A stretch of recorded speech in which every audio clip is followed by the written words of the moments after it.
Rock-a-bye baby, up in the tree trunk, in the room under cradle-filled rock. And my baby, up in the tree trunk, cradle, oh, oh, mommy, oh.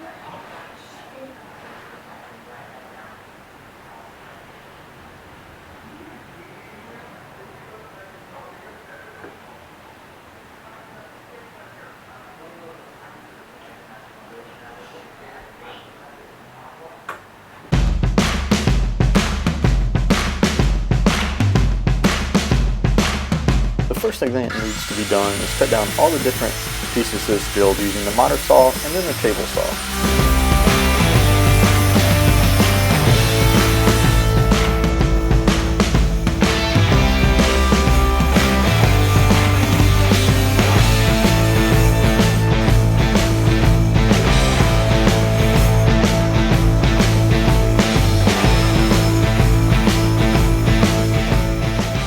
The plan calls for a side arch on both ends. There's a couple different ways you can do it. You can measure and mark your arch on each piece and cut them individually and shape them individually, or you can take them, stand them together, measure, tape them together so they don't move, mark your arch here, cut them and sand them as one piece. Or you can do what I'm going to do, and I'm going to take one piece, kind of create a template with it. So I'm going to measure and mark my arch here. I'm going to take it and I'm going to cut it at the bandsaw, but you could do it with the jigsaw. And then I'm going to finesse it at the belt sander, the oscillating belt sander. And then I'm going to take my other piece and I'll lay the template on top. I'll draw it out. And then I'll take it and rough cut it at the bandsaw. Take the two pieces together, double stick tape them. And now I can take it and flush trim it at the router table, and the second piece will be an absolute duplicate of the first piece. So to measure my arch, I'm going to take it and I'm going to measure 2 inches down from each end and make a mark. And this is what the plan calls for. If you don't want quite that much, you could do an inch or whatever you find pleasing. Now I'm going to make a mark right here in the middle, and I have 9 5/8, so we'll do 4 13/16 and make a mark. And now I have all 3 of my marks on my piece. I went ahead and did them on this side. And to create that arc, you can do one of 2 different ways. You could use a Lee Valley drawing bow or a thin piece of wood, however you feel. But because my arc is too tight and my piece isn't wide enough, I can't get my drawing bow to bend that much. So I could lessen the angle, or I can use a compass. And to do it with the compass is real easy. You measure your distance from your end to your middle, and then you take from each corner and you draw a line. So from here, draw a line, and then again right here in the middle. And you should see 3 little points, or 2 little points, a point here and a point here where the lines intersect. So now you'll take your compass, line it up on that point, and draw your arc to the right, and that creates this side. Again, line it up on this other point and draw it to the left, and that creates your other side. And now you should have a perfectly symmetrical arc.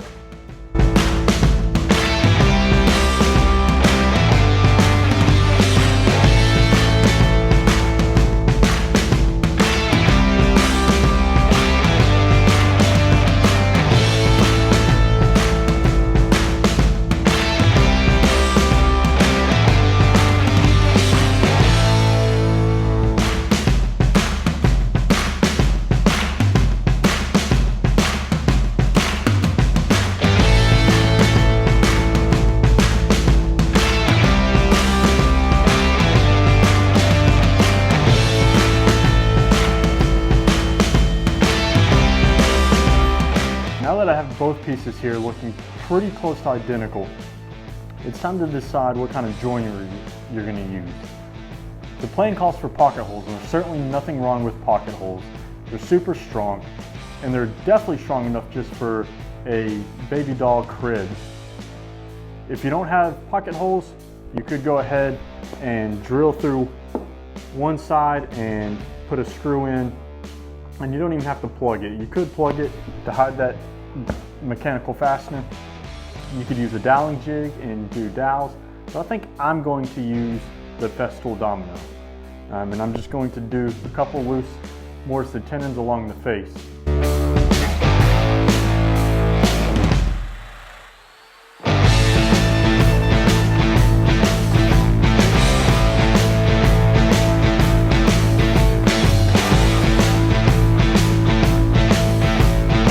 I pre-sanded all my pieces.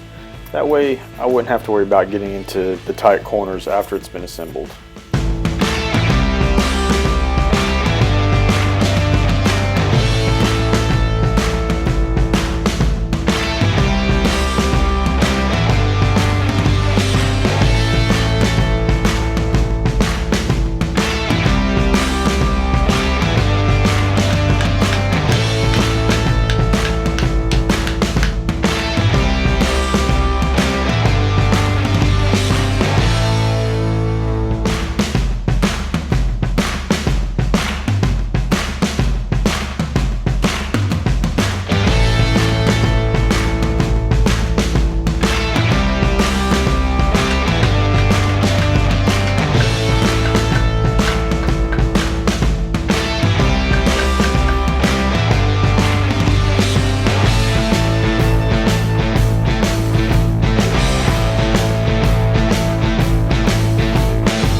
Create the spindles on the side of the bed. I'm using 1/4-inch dowels, and I'm just drilling a 1/4-inch hole about 7 different times through the center of the upper and lower rail.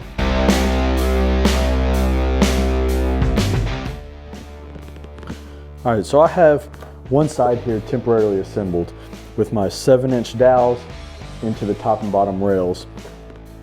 And I have my leg. So I have my multi-mark and I have it set at 3 inches here. You can use a stop block or anything else at 3 inches, but I want my lower rail to be up 3 inches on the leg. So all I'm gonna do is lay out my multi-mark and butt the lower rail up against that. And then I'm going to make myself a little tick mark so I know where to reference for my domino. Again, you could connect this joint here with pocket holes, or you could do a pinned, you could do a dowel in from all the way through. You could do floating dowels or the domino. I'm doing the domino again because I want to hide all fasteners.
Now it's all assembled, it's time to apply that finish of your choice. I'm using General Finishes Armor Seal here because the oil will really bring out the curl and the ray fleck in this white oak.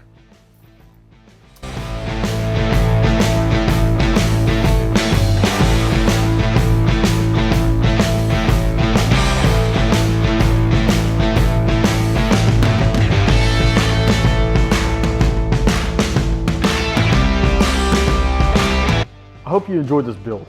I know I sure did. It was awesome that my daughter came to me and she wanted a crib built by me, nothing store-bought.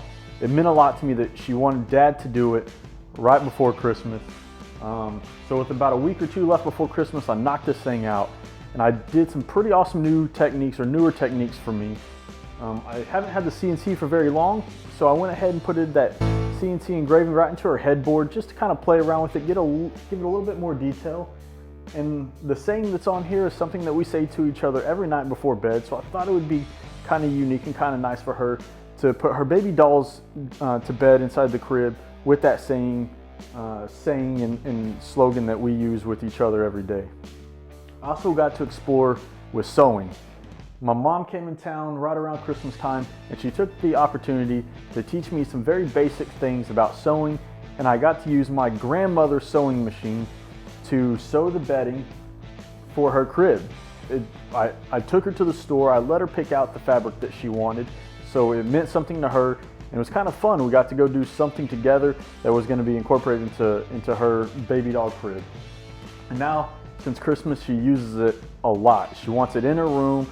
She tucks her baby dolls into it every night. She even swaddles her baby dolls. So this is pretty awesome. I really hope you enjoyed the build. If you did, I've got more videos queued up over here for you. Hit that subscribe down below. Hit on the little bell icon to get notifications of every time I release a new video. And until next time, teach people, inspire creators, and learn the craft.